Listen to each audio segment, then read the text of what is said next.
교리 문답은 주의 날 42문 되겠습니다. 제42주일 제110문입니다. 제8계명에서 하나님께서 금하시는 것은 무엇입니까? 도적질과 거짓된 저울과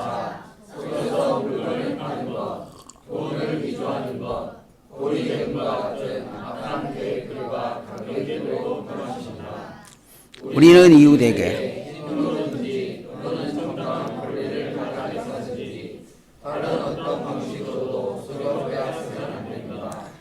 또한 하나님께서는 모든 탐심 그리고 하나님의 선물들을 남용하거나 낭비하는 것을 금하십니다.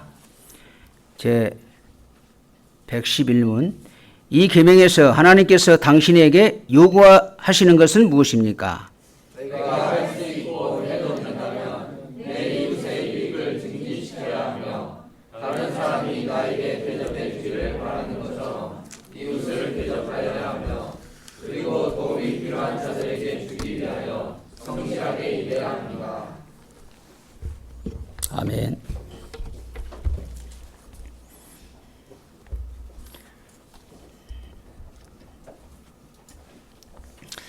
인생은 빈손으로 왔다 빈손으로 가는 것입니다. 그래서 오늘 본문 7절 말씀에서도 우리가 세상에 아무것도 가지고 온 것이 없음에 또한 아무것도 가지고 가지 못하리라고 증거해주고 있습니다. 그래서 우리가 이 세상에 가진 모든 것이 다 하나님의 선물입니다. 많이 가졌던 적게 가진 것으로 만족해야 합니다. 대부분의 사람들은 현재 가진 것으로 만족하지 않습니다. 이런 불만이 있다금 도둑질할 마음을 갖게 합니다. 도둑질은 무서운 죄입니다. 그럼에도 불구하고 우리는 본성을 따라 직간접적으로 이 죄를 범합니다. 이따금 우리가 가진 것보다 더 많은 것을 가지기를 원합니다. 이런 욕망이 도둑질을 하게 합니다. 우리의 이 연약성과 부패성을 아시는 하나님께서는 은혜롭게도 도둑질하지 말라라는 계명을 언약 백성인 우리에게 주셨습니다. 이 계명 외에도 너희를 애굽 땅 종 되었던 집에서 이끌어낸 너희 하나님 여호와로라 라는 말씀이 있습니다. 그러니 이 계명에서 우리는 엄격하고 두려운 음성이 아니라 우리 언약의 하나님의 자비로운 음성을 듣게 됩니다. 제8계명에서 우리는 거기 주보에 나와 있는 대로 세상의 소유에 대한 하나님의 뜻이라는 제목으로 첫 번째 우리의 소유는 하나님의 선물입니다. 두 번째, 우리는 하나님의 청지기입니다. 세 번째, 우리의 하나님의 선물은 영원한 보증에 대한, 기업에 대한 보증입니다. 첫 번째, 우리의 소유는 하나님의 선물입니다. 우리 생활에서 이 세상의 소유물은 매우 중요합니다.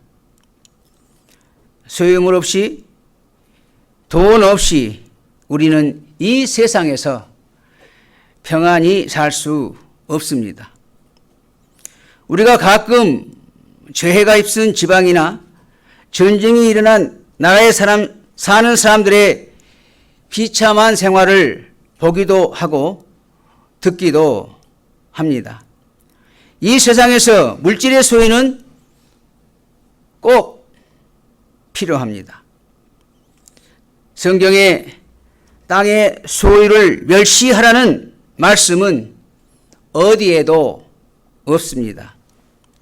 우리가 감사함으로 물질을 받아 사용할 때 부정하거나 멸시할 것은 아무것도 없습니다. 모든 것은 하나님께 속하고 하나님께로부터 오는 것이기 때문입니다. 우리가 소유한 모든 것에서 우리는 하나님의 언약적 사랑을 보게 됩니다. 왜냐하면 우리가 소유하고 즐기는 모든 것은 하나님 아버지께로부터 오는 것이기 때문입니다. 하나님의 사랑이 처음부터 인간에게 어떻게 나타났는지 낙원에서의 인간 생활을 되돌아보게 됩니다. 주 하나님께서 천지와 그 가운데 있는 모든 것의 창조주이십니다. 주는 모든 것을 소유하시고 모든 것의 통치자이십니다. 하늘과 땅과 거기 충만한 것이 다 주의 것입니다. 그러나 하나님은 인간에게 그 모든 것을 주셨습니다. 그것은 언약의 하나님의 사랑이었습니다. 언약 안에서 사람은 하나님의 아들이었습니다. 하나님은 주에게 사랑 안에서 모든 것을 주셨습니다. 여호와 하나님은 아담에게 동산 각종 나무의 열매는 내가 임으로 먹으라고 말씀하셨습니다. 창세기 2장 16절에 나오죠. 아담 안에 있는 모든 사람들은 귀한 언약의 자녀들이었습니다. 하나님은 언약 안에서 아담에게 은혜로운 아버지셨습니다.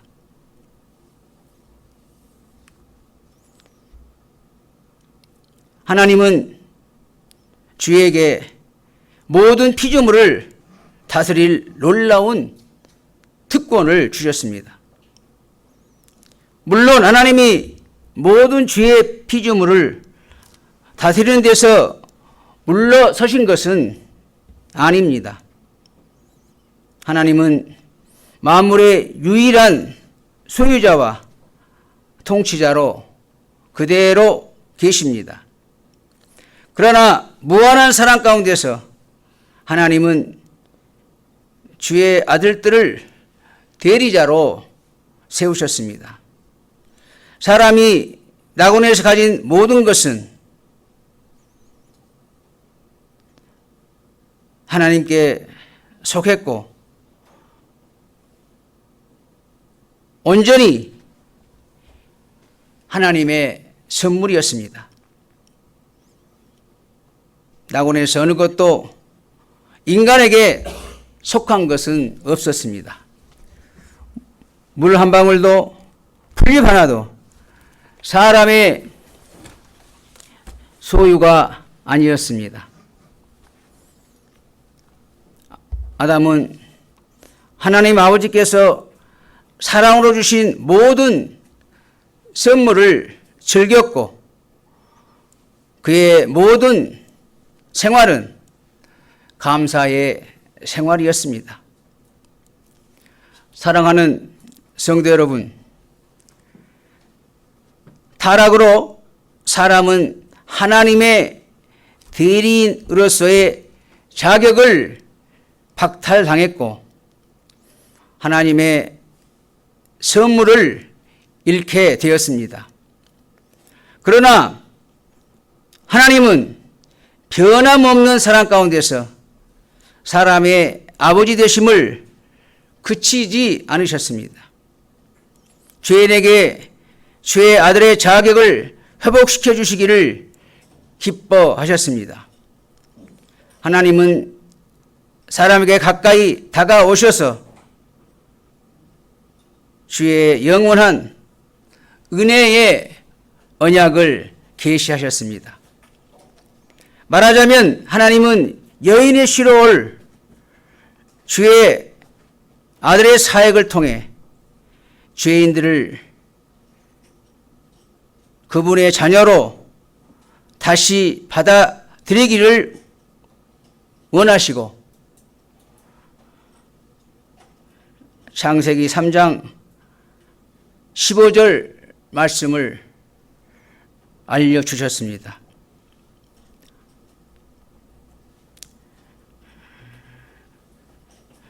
창세기 3장 15절 말씀을 통해서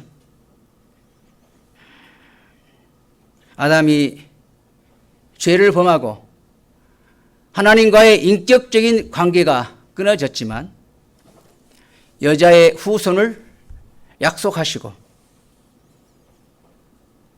사단과의 전쟁이 시작됨을 알려주고 있는 소중한 말씀입니다. 여호와 하나님은 언약에 있어서 신실하십니다. 하나님은 타락한 사람들이라 해도 결코 전적으로 버리시지 않으셨습니다.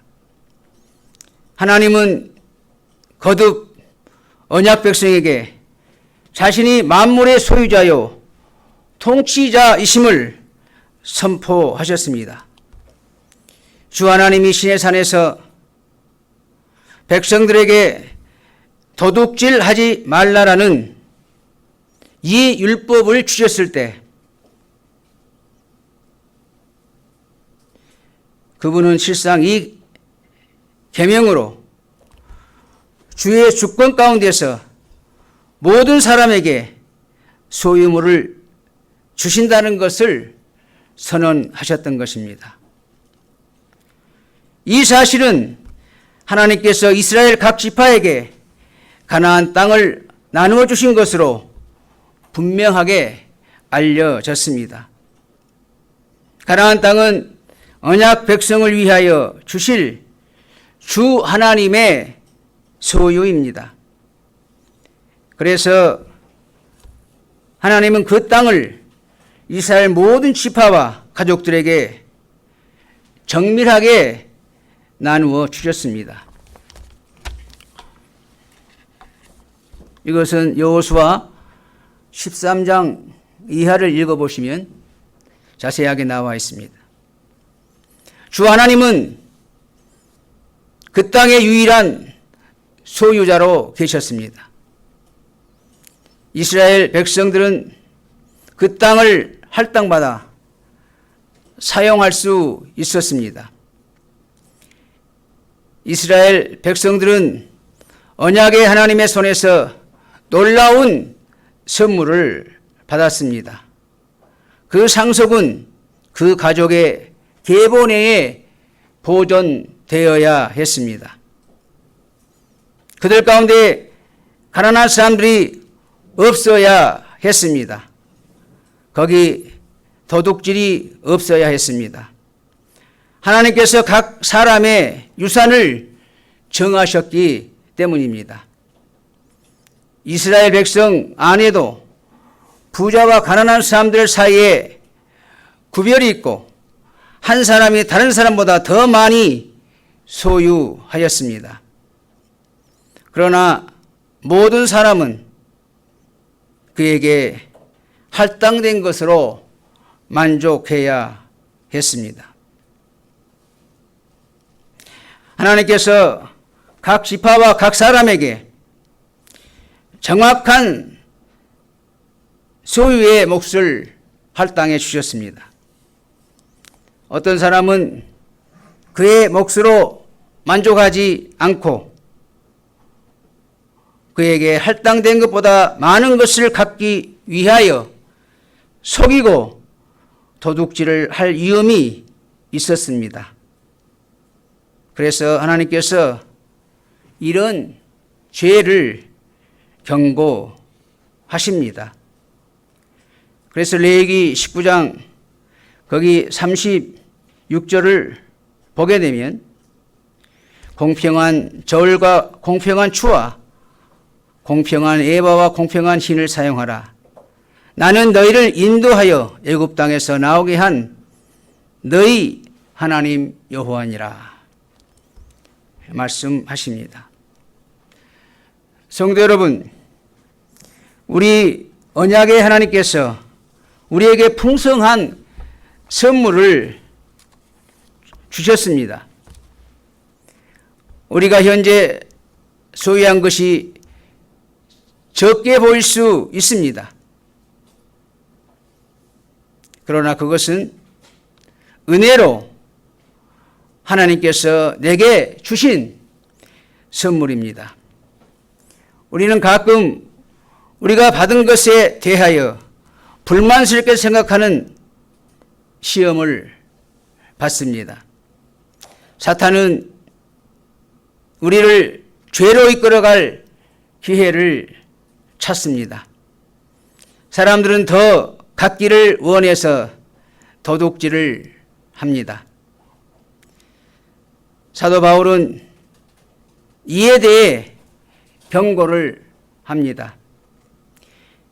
오늘 본문의 말씀 디모데전서 6장 10절에 돈을 사랑함이 일만하게 뿌리가 되나니 이것을 탐내는 자들은 미혹을 받아 믿음에서 떠나 많은 근심으로써 자기를 찔렀도다 라고 했습니다. 이 말씀이 얼마나 참됩니까? 많은 비참한 결과가 돈을 사랑하는 것에서 옵니다. 예수 그리스도께서 너희가 하나님과 재물을 겸하여 섬길 수 없느니라 라고 말씀하시므로 재물을 우상에 비유하는 것은 공연한 말씀이 아닙니다. 마태복음 6장 24절의 말씀이죠.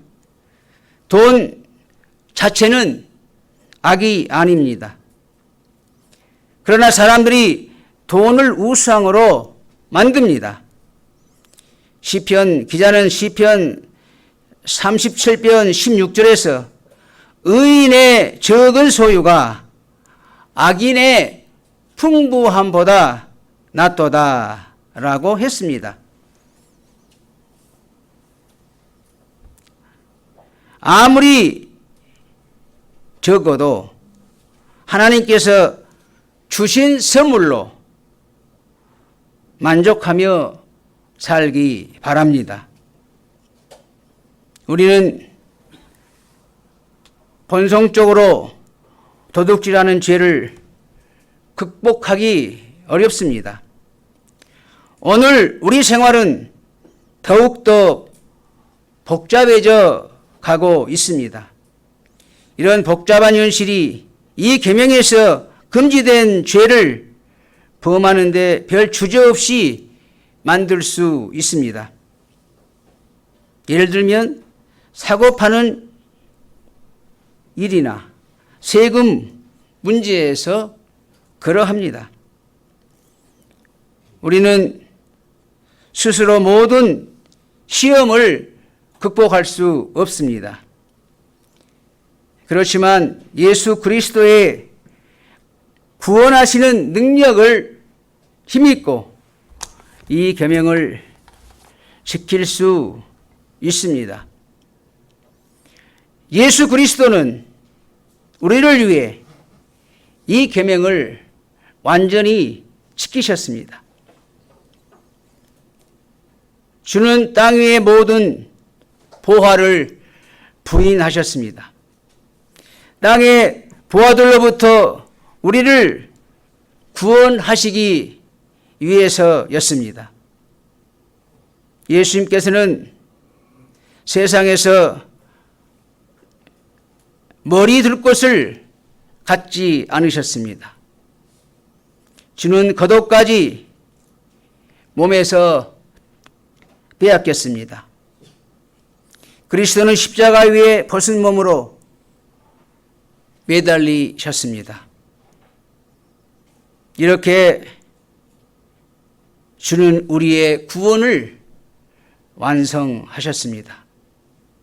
이 중보자 예수 그리스도로 말미암아 우리는 이제 아담과 하와가 낙원에서 가지고 누렸던 기쁨을 다시 맛보게 되었습니다.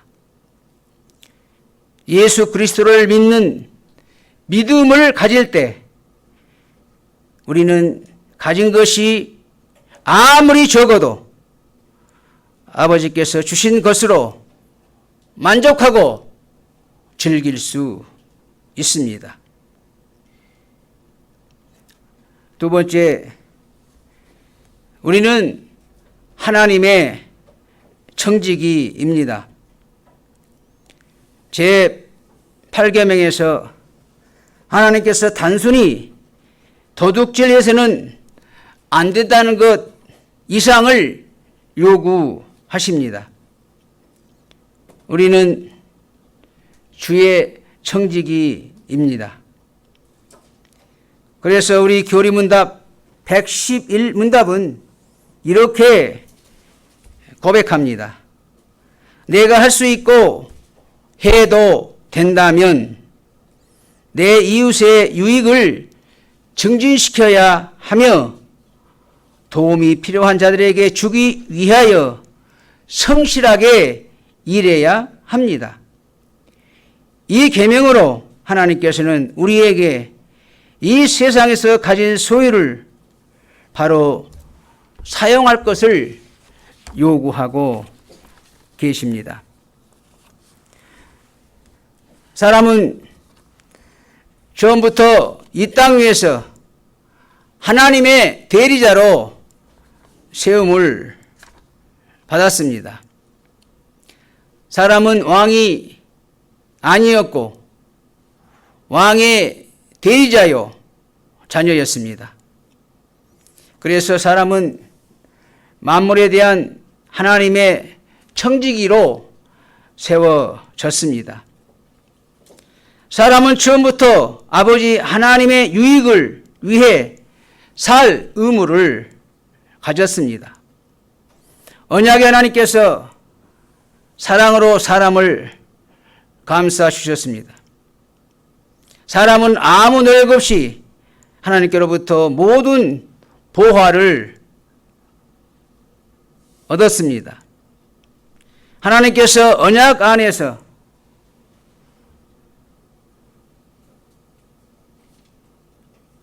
사랑하는 아들로 우리를 보셨습니다. 그러나 사람은 타락으로 하나님의 사랑을 무시하고 반역했습니다. 그러나 하나님께서 주의 놀라운 사랑으로 다시 우리를 언약의 복의 세계로 이끌어 주셨습니다.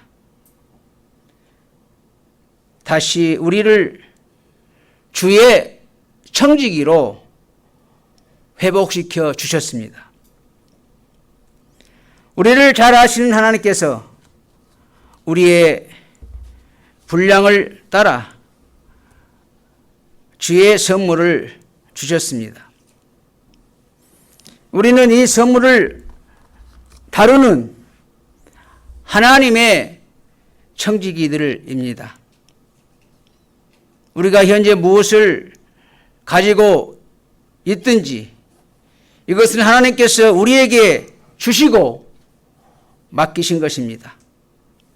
우리는 하나님의 뜻을 섬기는데 이것을 사용할 의무를 가지고 있습니다. 보화나 돈 때문에 우리가 주님에게서 멀어진다면 이는 매우 불행한 일입니다. 이스라엘 역사가 경고를 줍니다. 솔로몬 시대에 금이 넘치고 사치스러운 생활이 지배를 했습니다. 그 결과는 어떠했습니까? 그 금이 부패와 타락을 가져왔습니다. 사랑하는 성도 여러분, 우리는 이것을 알아야 합니다. 우리가 이 세상에서 얼마를 가지고 있느냐의 문제가 우리의 참된 행복과 구원의 결정적인 요소가 아닙니다. 우리가 이것들을 어떻게 다루느냐, 선하게 사용하느냐가 중요합니다.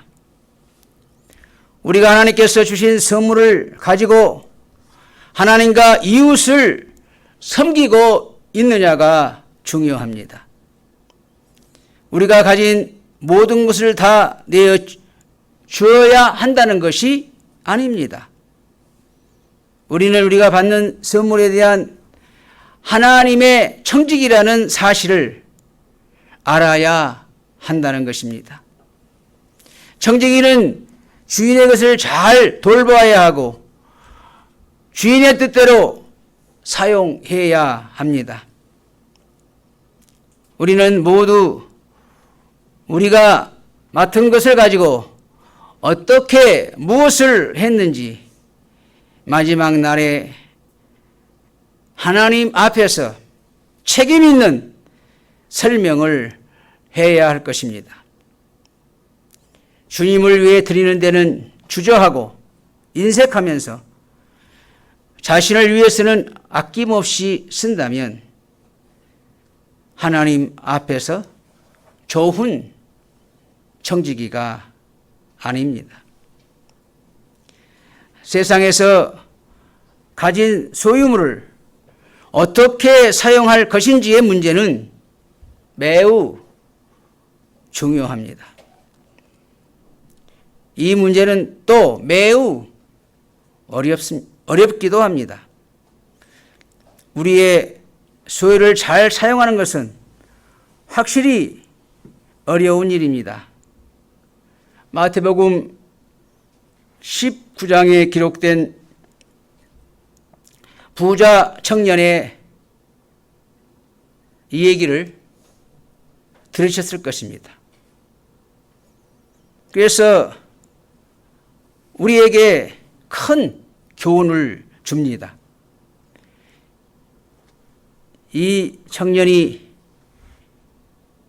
예수님께 거기 마태복음 19장 16절에 보게 되면 선생님이여 내가 무슨 선한 일을 하여야 영생을 얻겠습니까? 라고 물었습니다. 예수님의 답이 주목을 끕니다. 그 17절 말씀에 거기 한번 펴볼까요? 누가복음, 마태복음 19장입니다.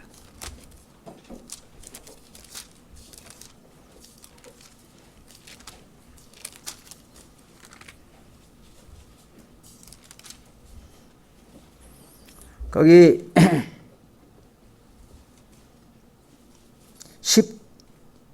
17절에 보게 되면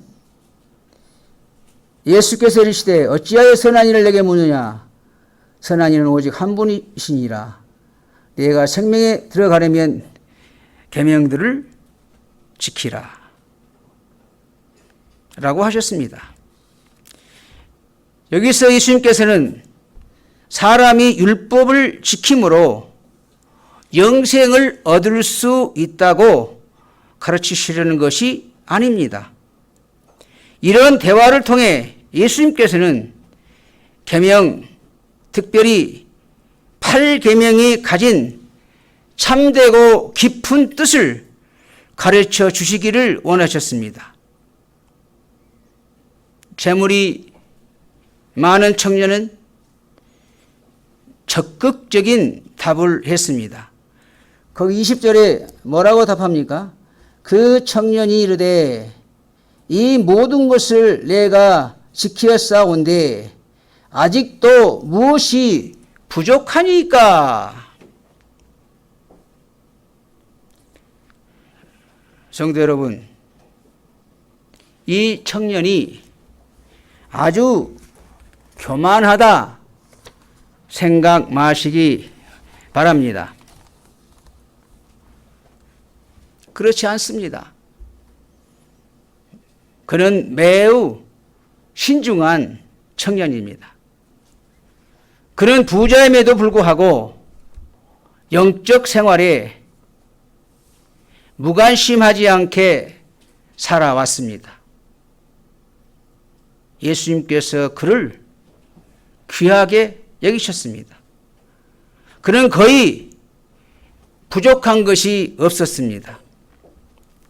이때 예수님께서 그의 마음을 들여다보시고 그에게 부족한 것이 무엇인지를 아셨습니다. 그래서 예수님께서 말씀하셨습니다.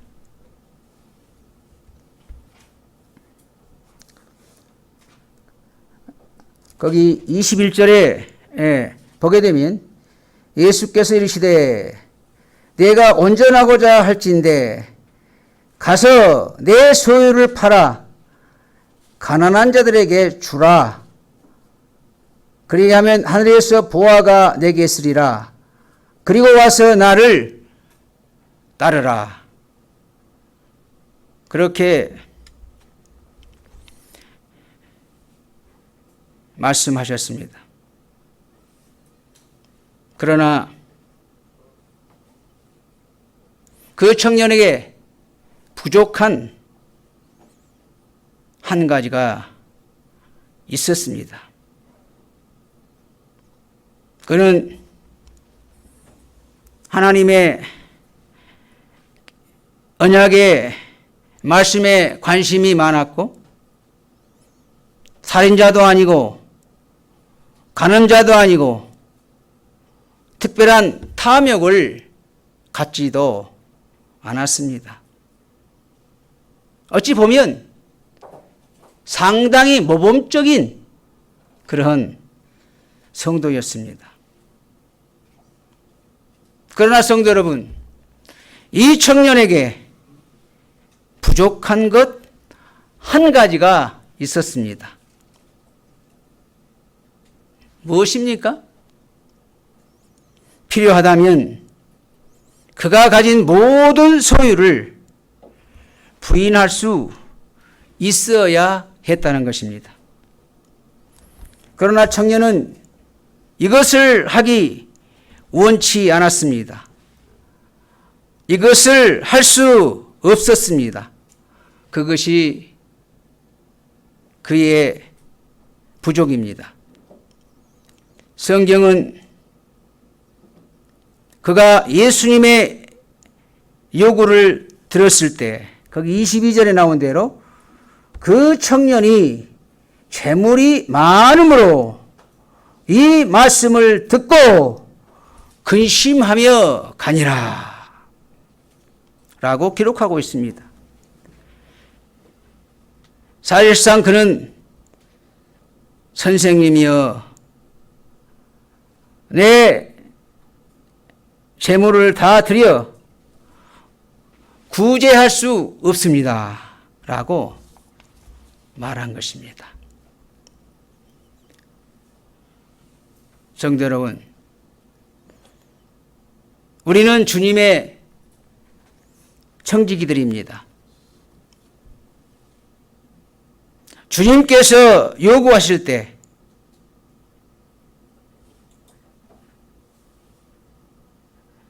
우리의 모든 소유까지도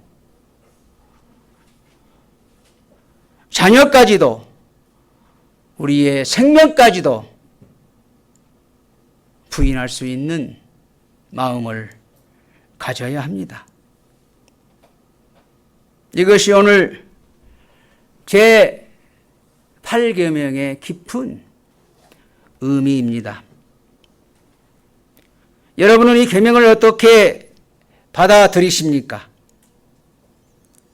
우리는 예수님께서 모든 사람에게 이것을 요구하지 않는다는 생각을 가지고 이 문제를 쉽게 끝내버릴 수 있습니다.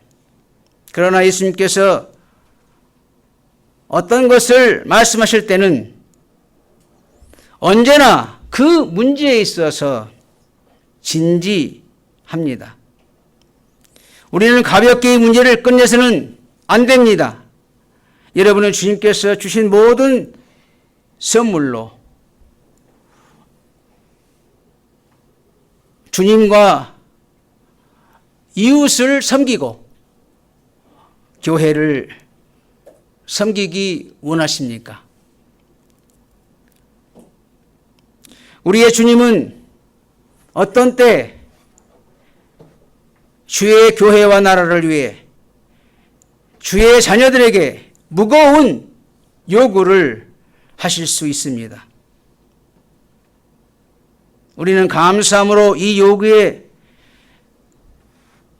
적극 반응할 의무를 지고 있습니다. 주님께서 우리에게 돈과 재산을 주시는 것은 이것으로 주와 교회를 섬기기 위해서입니다. 우리 주 하나님께서는 부자이십니다. 그래서 우리가 드리는 헌금 없이도 모든 것을 하실 수 있습니다. 그러나 주님은 우리를 언약 안에서 자녀로 보고 계십니다. 주님은 자기를 위해 우리의 봉사를 사용하시기를 기뻐하십니다. 성도 여러분, 우리가 주님을 섬기기 위해 부름을 받았다는 것이 얼마나 놀라운 은혜입니까? 끝으로 하나님의 선물은 영원한 기업에 대한 보증입니다.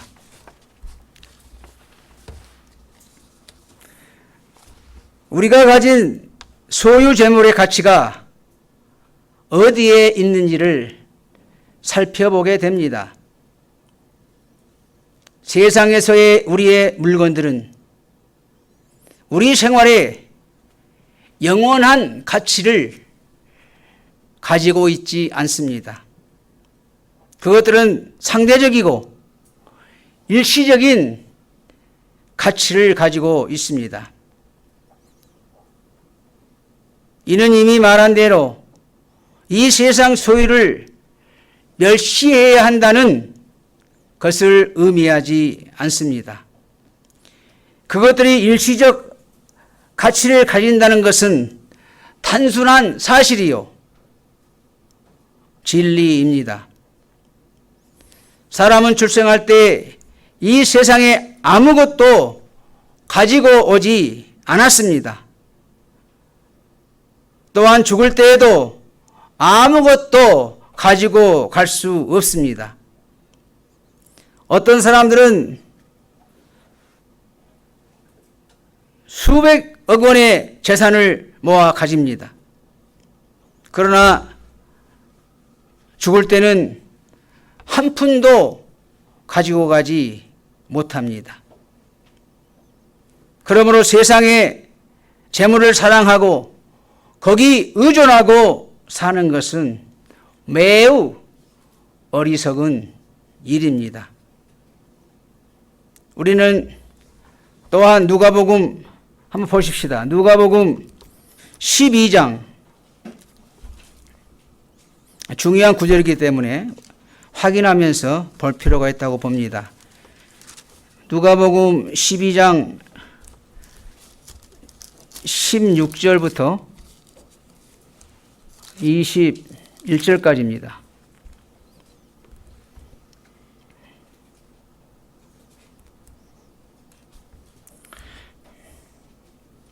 여기 한 부자 농부가 풍성한 추수를 하게 되었습니다. 그는 심중에 생각했습니다. 거기 17절에 보게 되면 심중에 생각하여 이르되 내가 곡식 쌓아둘 곳이 없으니 어찌할까 하고 18절에 내 곡간을 헐고 더 크게 짓고 내 모든 곡식과 물건을 거기 쌓아두리라. 이 사람은 또 재치 있는 사업가로 후일 사람들이 곡식을 필요로 하여 값이 오를 때 팔아 큰 수입을 볼 수 있다고 생각했을 것입니다. 그래서 그는 스스로 자신을 위로했습니다. 거기 19절에 뭐라고 말합니까? 내가 내 영혼에게 이르되 영혼아 여러 해 쓸 물건을 많이 쌓아 두었으니 평안히 쉬고 먹고 마시고 즐거워하자 하리라 하되 그렇게 말했습니다. 예수님께서는 이 사람에게 무엇라 말씀하셨습니까? 거기 20절에 보게 되면 하나님이 이르시되 어리석은 자여 오늘 밤에 내 영혼을 더 찾으리니 그러면 내 준비한 것이 누구의 것이 되겠느냐. 마음을 세상 재물에 두고 사는 것은 어리석은 일이라고 하셨습니다. 사랑하는 성도 여러분, 세상의 소유, 재물의 참된 가치가 무엇입니까? 영원한 하늘의 유산에 대한 보증입니다.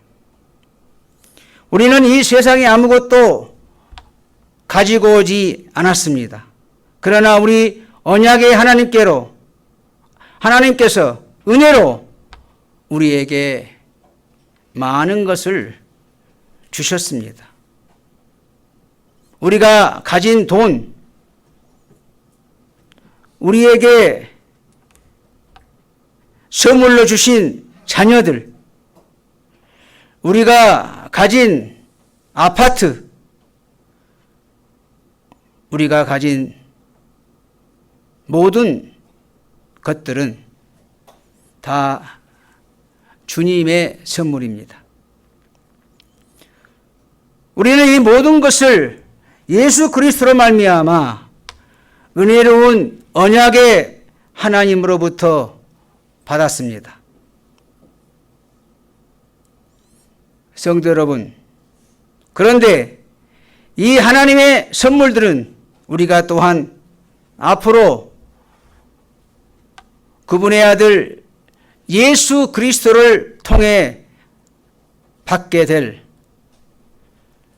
새 하늘과 새 땅의 보증입니다. 주님께서 주의 백성 이스라엘을 가나안 땅으로 이끌어 들이셨을 때 그들 모두에게 상속을 주셨습니다. 이스라엘 각 지파는 배당된 목을 받았습니다. 그들은 가나안 땅을 은혜로 받았습니다. 각 지파, 각 가정은 은혜로 땅을 받았습니다. 값 없이 받은 선물이었습니다. 이 선물은 이스라엘에게 무엇을 의미했습니까? 그 선물은 그들이 그리스도의 공로로 받게 될 하늘의 가나안에 대한 보증이었습니다. 성도 여러분, 우리가 이 세상에서 가지고 즐기는 것이 무엇이든지 예수 그리스도로 말미암아 은혜로 받았습니다.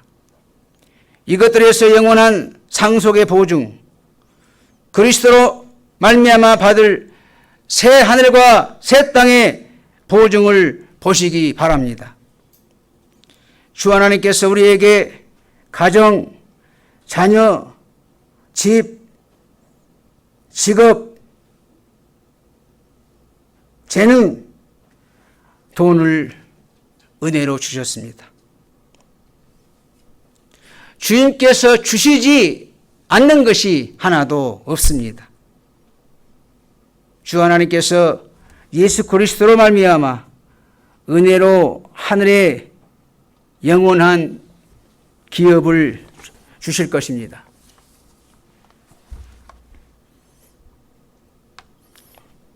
성도 여러분,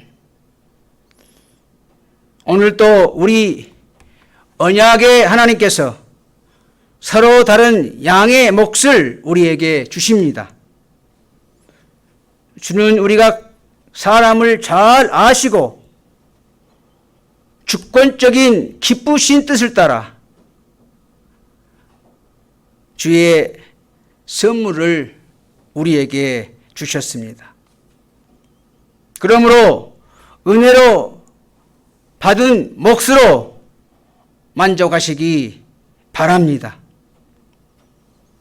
우리가 하나님께서 선물로 주신 이 세상 소유물에서 새 하늘과 새 땅의 보증을 본다면 우리가 언약의 하나님으로부터 받은 것 이외에 어떤 것도 더 가지기를 원하지 않을 것입니다. 사랑하는 성도 여러분, 이제 말씀을 맺겠습니다. 우리의 영원한 하늘의 상속이 이미 확보되어 있음을 알고 감사하시기 바랍니다.